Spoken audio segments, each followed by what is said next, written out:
ایک رات میرے کمرے میں اینٹوں اور پتھروں کی جگہ مردار ہڈیاں برسنے لگیں۔ ہڈیوں میں چند انسانی کھوپڑیاں بھی تھیں۔ جا بجا بکھرا ہوا ہڈیوں اور کھوپڑیوں کا یہ انبار اتنا قریح المنظر تھا کہ صبح کا انتظار کیے بغیر میں نے انہیں اکٹھا کر کے ایک چادر میں باندھا اور انہیں تالاب میں پھینکنے کے لیے باہر لان میں نکل آیا۔ لان میں پہنچتے ہی مجھے یوں محسوس ہونے لگا جیسے زنجیروں کے گچھے سے میرے دونوں ٹخنوں پر پے در پے زور زور کی ضربیں لگ رہی ہیں۔ تالاب سے اس قسم کی آوازیں برآمد ہوئیں جیسے کوئی غوطہ خور پانی سے باہر ابھرتا ہے۔ ساتھ ہی تالاب کے کنارے سبز کائی میں لپٹا ہوا ایک کالا سیاہ سایہ سے نمودار ہوا اور خوں خوں کرتا ہوا گوریلے کی طرح میری طرف بڑھنے لگا۔ میں نے ہڈیوں کا گٹھا وہیں پھینکا اور پیٹ پھیر کر اپنے کمرے کی طرف بھاگا۔ بھاگتے ہی مجھے یوں محسوس ہوا جیسے میرے پاؤں رسیوں کے تانے بانے میں الجھ گئے ہیں۔ برآمدے کے قریب پہنچ کے میں بری طرح لڑکھڑایا اور منہ کے بل زمین پہ گر پڑا۔ اب کھڑا ہونے کی سکت باقی نہ تھی، اس لیے میں پیٹ کے بل رینگتا بڑی مشکل سے اپنے کمرے میں داخل ہوا۔ میرے ٹخنوں میں شدید سوزش اور جلن ہو رہی تھی، گھٹنے بری طرح چھل گئے تھے اور منہ کے بل گرنے کے باعث تھوڑی سے خون بہہ رہا تھا۔ منہ ہاتھ دھونے کے لیے میں نے جا کر واش بیسن کا نلکا کھولا۔ تھوڑی دیر سوسو کی آواز آتی رہی، اس کے بعد یکا یک پھٹ پھٹ کر کے نلکے سے گرم گرم گاڑھے گاڑھے خون کی دھار بہنے لگی۔ ایک رات ہڈیوں کی بچھاڑ کے بعد یکا یک سارے گھر میں ایسا بدبودار تعفن پھیل گیا جیسے غلاظت سے بھرا ہوا گٹر پھٹ گیا ہو۔ کبھی ہوا میں پرسی ہوئی مرچوں کی دھانس اٹھنے لگتی تھی، کبھی سوجی بھوننے اور ہلدی جلنے کی بو آنے لگتی تھی، کبھی سڑی ہوئی مچھلی کی بسانت پھیل جاتی تھی۔ ایک بار دن ہو یا رات میں جو کھانے پینے کی چیز منہ میں ڈالتا تھا اس میں کنکر مٹی اور ریت کی ملاوٹ ہوتی تھی۔ پھلوں کے اندر بھی کنکر ملتے تھے۔ میں نے ایک کیلا چھیل کر درمیان سے توڑا تو اس کے اندر جو سیون سی ہوتی ہے اس میں بھی ریت اس طرح جمی ہوئی تھی جیسے تھرمامیٹر کی نالی میں پارا بھرا ہوا ہوتا ہے۔ ایک روز آدھی رات کے بعد ڈرائنگ روم میں ٹیلی فون کی گھنٹی بجی۔ ڈرائنگ روم میں جانے کے لیے میں نے دروازہ کھولا تو وہ آدھا کھل کر زور سے بند ہو گیا۔ میں جتنا زور لگاتا دروازہ تھوڑا سا کھلتا پھر لوہے کے اسپرنگ کی طرح اچٹ کر بند ہو جاتا تھا۔ آخر میں نے اپنا کندھا دروازے کے ساتھ جوڑ کر پوری قوت سے زور لگایا تو میرا دباؤ پڑنے سے پہلے ہی دونوں پٹ آرام سے واہ ہو گئے اور میں زور میں بھرا ہوا لڑکھڑاتا ہوا پہلے کرسی سے ٹکرایا اور پھر دھڑام سے قالین پہ جا پڑا۔ قالین پر سفید چادر میں لپٹی ہوئی انسانی جسم کی طرح کی کوئی چیز لاش کی طرح بے حس و حرکت پڑی تھی۔ اس کو چھوتے ہی میں تڑپ کر اٹھا اور بیڈ روم میں واپس آ کر دروازہ بند کر لیا۔ ٹیلی فون کی گھنٹی 1.5-2 گھنٹے تک متواتر بجتی رہی۔ ایک روز بڑی تیز بارش ہو رہی تھی۔ رات کے 2 بجے میرے بیڈ روم کے باہر لان میں بائی سائیکل کی گھنٹی بجی اور پھر آواز آئی، تار والا تار والا تار والا۔ میں نے دروازے کی دراڑ سے جھانکا تو واقعی باہر تار والا کھڑا تھا۔ اس نے خاکی وردی پہنی ہوئی تھی، سر پر جھالر والی خاکی پگڑی تھی، گلے میں چمڑے کا تھیلا لٹکا ہوا تھا اور سرخ مڈ گارڈ والی بائی سائیکل کے ساتھ ٹیک لگائے کھڑا تھا۔ اس ماحول میں ایک جیتے جاگتے انسان کو اپنے لان میں دیکھ کر میرا دل بڑا مطمئن ہوا۔ میں خوشی خوشی دروازہ کھول کر برآمدے میں آ گیا۔ تار والے نے مجھے سلام کیا، اپنی پگڑی میں کان کے اوپر ٹھوسی ہوئی پینسل نکالی اور تھیلے سے تار کی رسید کا فارم نکال کر مجھے دیا۔ میں نے فارم پر دستخط کر کے واپس کرنے کے لیے ہاتھ آگے بڑھایا تو میرے سامنے تار والے کی جگہ انسانی ہڈیوں کا ایک خوفناک ڈھانچہ کھڑا تھا۔ لمبے لمبے ناخنوں والی انگلیوں کی ہڈیوں نے کاغذ اور پینسل میرے ہاتھ سے جھٹکا دے کر کھینچ لیے اور ڈھانچے کا جبڑا کٹ کٹ کٹ کر کے اس طرح دانت بجانے لگا جسے زور زور سے ہنسنے کی کوشش کر رہا ہو۔ میں سر پر پاؤں رکھ کر بھاگا، کمرے کا دروازہ بند کر لیا۔ اس کے بعد کافی دیر تک برآمدے کے پکے فرش پر ہڈیوں کے کٹکنے اور دروازے پر ناخنوں سے کھروچے مارنے کی آواز آتی رہی۔ اس قسم کے کچھ اور کہے اور بہت سے انکہے واقعات رات کو 10:30 یا 11 بجے شروع ہوتے تھے اور صبح کے ٹھیک 3 بجے خود بخود بند ہو جاتے تھے۔ میرے طویل و عریض لان کے گھاس میں بے شمار مینڈکوں اور جھینگروں کا بسیرا تھا۔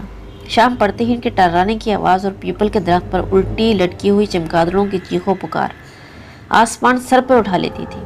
لیکن جیسے ہی واقعات کا تسلسل شروع ہوتا تھا پورے لان میں مکمل سکوت چھا جاتا تھا۔ 3 بجے کے قریب جب پہلے مینڈک یا جھینگر یا چمگادڑ کی آواز کان میں پڑتی تھی تو میں بھی سکھ کا سانس لیتا تھا کہ چلیے آج کی رات کی منزل بھی طے ہوئی۔ لیکن رات کی یہ 4-4.5 گھنٹے تن تنہا گزارنا بڑی جان جوخم کا کام تھا۔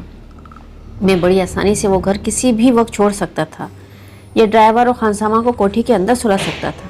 یا اپنے دوستوں و احباب میں سے کسی کو ہمراز بنا کر اس تجربے میں شریک کر سکتا تھا، لیکن میں نے ایسا کوئی اقدام نہ کیا اور اپنی ذات کو جان بوجھ کر تنہا کئی مہینے لگاتار اس کربناک عذاب میں مبتلا رکھا۔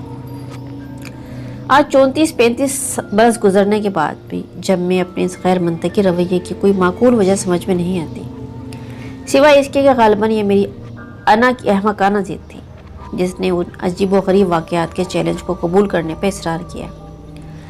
تفتیش و تجسس کے اس خارزار میں میری تنہا روی محض شوقیہ ہی نہ تھی، بلکہ اس کے تہہ میں غالباً یہ خطرہ بھی کار فرما تھا کہ کسی دوسرے کی شراکت سے کہیں بھانمتی کا یہ سارا کھیل بالکل ٹھپ ہی نہ ہو جائے۔ اس کا بین ثبوت یہ تھا کہ جب تک میرا ملازم اور ڈرائیور کوٹھی کے اندر موجود رہتے تھے، کسی قسم کا کوئی غیر معمولی واقعہ رونما نہ ہوتا تھا۔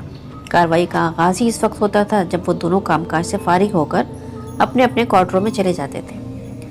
اس سارے عرصے میں میرا کشمیری ملازم رمضان اور بنگالی ڈرائیور روز محمد مجموعی طور پر ہر طرح کی ابتلا سے محفوظ رہے۔ فقط 2-3 بار ان کے ساتھ کچھ ہلکی سی چھڑخانی ہوئی۔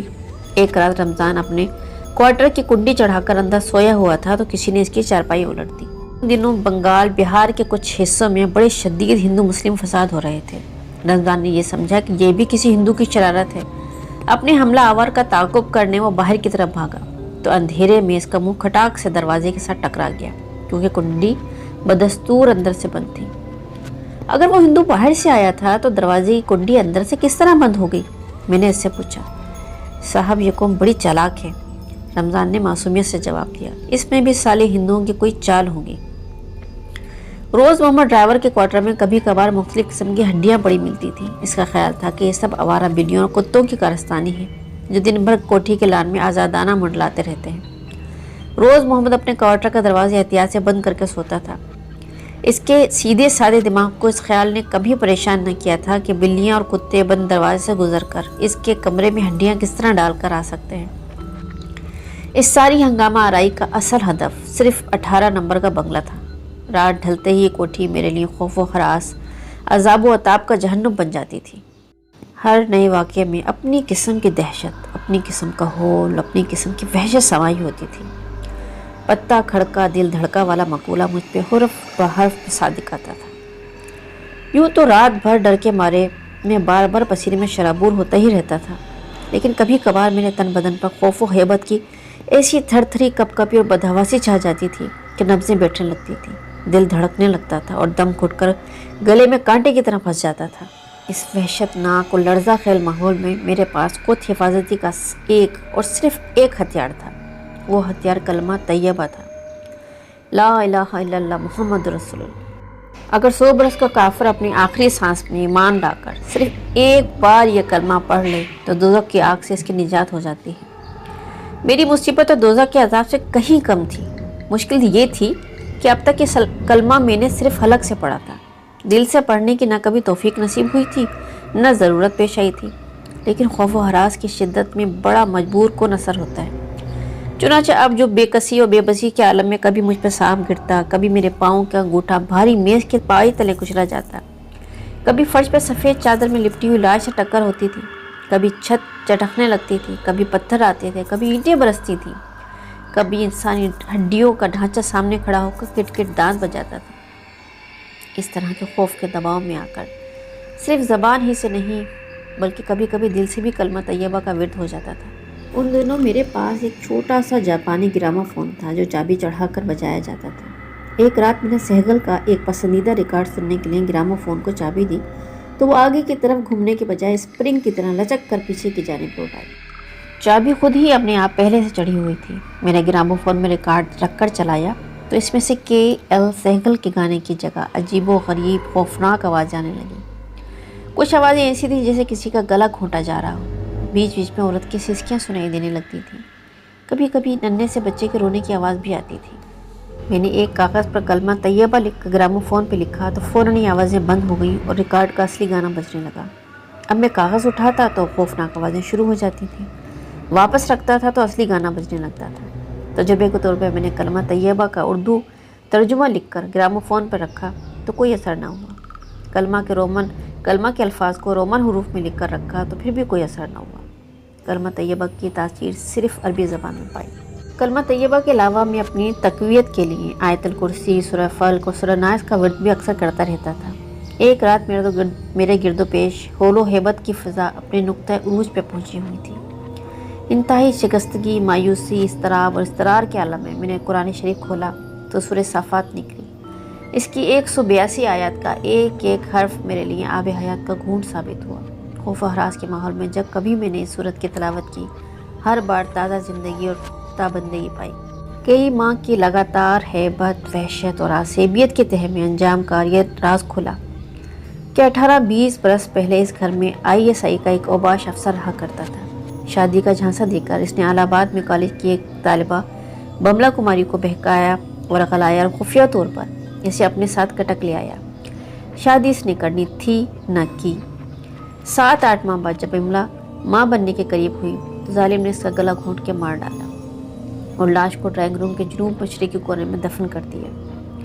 اس وقت سے بملا کی نحیف و نزار ماں الہ آباد میں بیٹھی بڑی شدت سے اپنی بیٹی کا انتظار کر رہی تھی۔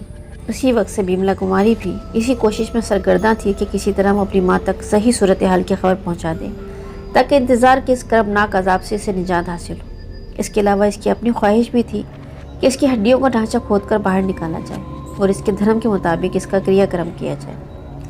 اس عرصے میں قاتل خود ہی مر چکا تھا اور بملا کی طرف سے پیغام رسانی کی ہر کوشش کو ناکام کرنے میں سرگرم عمل تھا۔ جس روز بملا کی ماں کو اصل صورتحال کی خبر ملی اور بملا کی بوسیدہ لاش کو چتا میں رکھ کر جلا دیا گیا، اسی روز 18 سول لائنز کے در و دیوار، سقف و فرش سے آسیب کا سایہ اس طرح اٹھ گیا جیسے آسمان پر چھائے ہوئے بادل کا یکا یک چھٹ جاتے ہیں۔ اس رات نہ مینڈکوں کا ٹرانا بند ہوا، نہ جھینگروں کی آواز خاموش ہوئی، نہ پیپل کے درخت سے لٹکی ہوئی چمگادڑوں کا شور کم ہوا۔ صبح 3 بجے کے قریب اچانک فضا میں لا الہ الا اللہ کی بے حد خوشالحان صدا بلند ہوئی۔ ایسے محسوس ہوتا تھا کہ یہ آواز مشرق کے افق سے ابھرتی ہے، 18 سول لائنز کے اوپر کوس بناتی ہوئی گزرتی ہے اور مغرب کے افق کو جا کر چھوتی ہے۔ 3 بار ایسا ہی ہوا اور اس کے بعد اس مکان پر امن اور سکون کا طبعی دور دورہ سر و نو بحال ہو گیا۔